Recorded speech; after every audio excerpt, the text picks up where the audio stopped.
Hello, do you hear me? Yes. Yes. Thanks a lot for great presentations, really. Well, let me try to summarize them, highlighting the key issues from my point of view, actually. I hope you have the same. So I will list one by one the whole presentations, and first was effect of cultivars and latitude on C. bacter metabolites, kindly presented by Dr. Maria Cortes Niemi. And I made in my notes that we see that higher northern latitudes induce formation of secondary metabolites. These substances make plants stronger and against harsh growing conditions. And however, they are good for human health as well. Yeah. So if we want more acid and lipids, we choose northern sites. If we want more sugar, we go south. This is an important issue for consumers who usually like sweeter fruits. Well, it is important knowledge, of course, keeping in mind that variety itself must be able to adapt for different latitudes, actually. Yeah. The second presentation was kindly presented by Dr. Torsten Roksch and Sabine Altmann. Influence of varieties on the infestation by the C. bacter fruit fly. We all know that combating C. bacter fruit fly is a really challenge for organic growers, especially nearly all over the world. And from this presentation, we got bad and good news. Bad news are that most susceptible against fruit fly varieties with large fruits and thin skin. And then the good news is that sugar is not preferred by C. bacter fly, as we try to cultivate mostly sweet fruits. So, phenolic compositions and antioxidant activities of berries and leaves from Hippophyta tibetana and Hippophyta moedes sinensis, kindly presented by Dr. Jorn Wee. So, as we heard that phenolic and flavonoid content of leaf is about 8 till even 10 times higher than that of berry. 66 phenolic compounds in leaves with rutin and ellagic acid as most abundant. This is pretty impressive actually for me. Rutin, as we know, it helps blood circulation, could reduce indissolved blood clots, lower this bad LDL cholesterol, and ellagic acid. It's also a very powerful polyphenol. It has been associated with a long list of impressive health benefits, including cancer-fighting properties, and it's great to know that these substances are essential components of C. bacter leaves. A clear message to people with history of heart disease, blood clots, or for those who are sitting on the blood thinners, or just to drink tea or C. bacter leaves. Well, it's interesting whether it's a coincidence or a purposeful action that more valuable substances are in the leaves of Hippophyta moedes sinensis. Because of in Professor Jin Mei's presentation, it has been mentioned as a father species of two large fruit cultivars. The presentation number 4, presented kindly by Dr. Nikos Doukas, news from New Agro Solutions from Greece. Actually, as we all know, and I believe you agree with me, that characteristics of berries are fantastic. They are really fantastic. According to Dr. Sabine Altmann, these are fantastic not only to people, but also for Seebuckthorn fruit fly. And hopefully the fly will not reach the grease.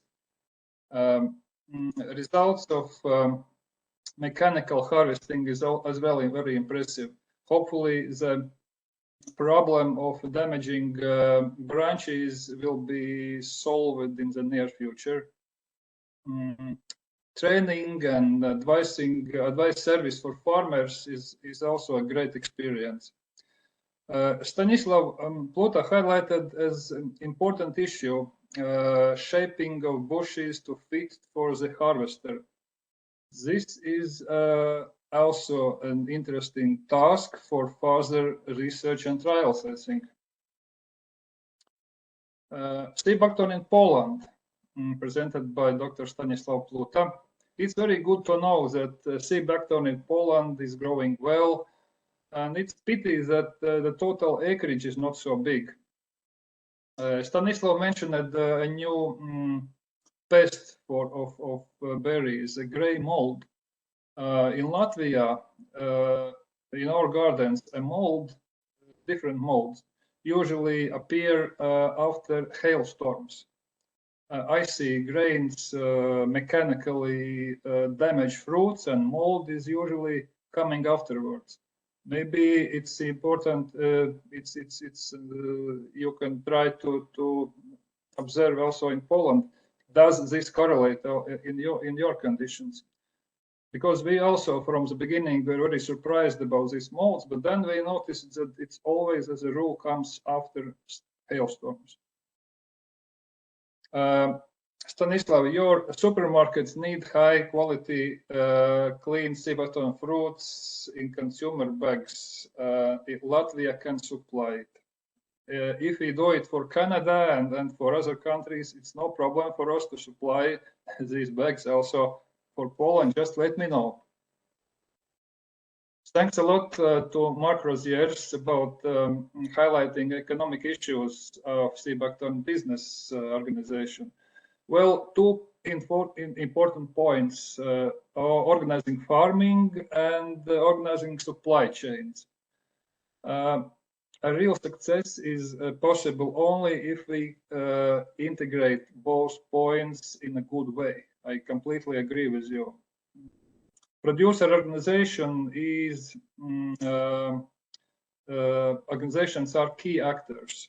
That's right. I totally agree. And we have Seebuckthorn berry production organization in Latvia already for 3 years, and they're actually doing quite well. And our farmers really do not communicate one by one with whole buyers. It is done by a spokesperson of PO. I know it works very well. It is very important to join in larger organizations as well, to be representative to competent authorities and larger scale decision makers, of course. And the last but not least, comparison of main nutritional components and antioxidant activities of two large fruit cultivars of Seebuckthorn, kindly presented by Jinmei Zhao. It is actually great that our Chinese colleagues are paying attention not only to the healthy properties of wild Seebuckthorn, but also to varieties. It's interesting that the fruits of two genetically very similar cultivars have such different biochemical composition. If in addition the healthy chemical compositions of the variety, let me pronounce this right, Zhuang Yuan Huang, is combined with a good taste, this variety gains really great market potential. Data shows that the leaves contain much more valuable antioxidants than the fruits. To my mind, it would be great if we could create a product that combines fruit and leaves, but only on the condition that it is tasty. If any one of you knows such a product, please let me know.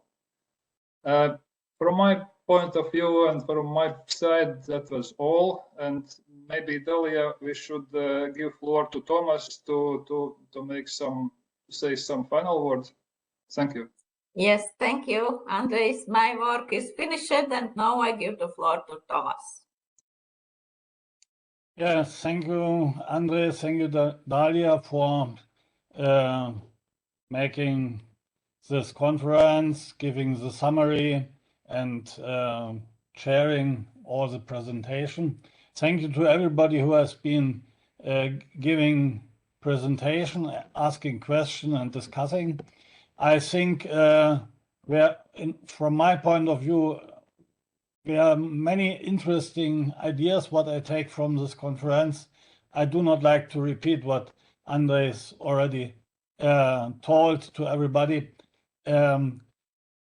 We had about 45 participants during this time, actually 40, and I'm happy that we have good resonance to our proposal of this conference. If there is now need to discuss things in general, we can do this. Otherwise, I would like again to point out that Nikos is doing the preparation for the next ESA meetings, what is scheduled for May 23. And the organizers of Euroworks Online will discuss what we do next year with our presentation meeting, online presentation meeting. I think if we have in May this international conference in Thessaloniki, then we will maybe have in summer and in November, as in the last and this year, again 2 online meetings. But this needs to be discussed because, you know, if there's international conference, everybody is presenting results, and then maybe it's a little bit difficult to find presenters for online meetings. So maybe we look forward to the meeting in Thessaloniki, and I hope that we as soon as possible get a response from Nikos about exact date and location so that we can organize our participation. So I do not see that everybody or someone like, not everybody, someone like to discuss additional things. Then I would like to close this meeting. I wish everybody a nice week. Stay healthy in this winter time and have good results in your research and in your daily work. And I hope to see everybody again, maybe in Thessaloniki, maybe online, but nevertheless, I hope to see you and to see and hear news about CBUX from everywhere. Thank you very much for participating.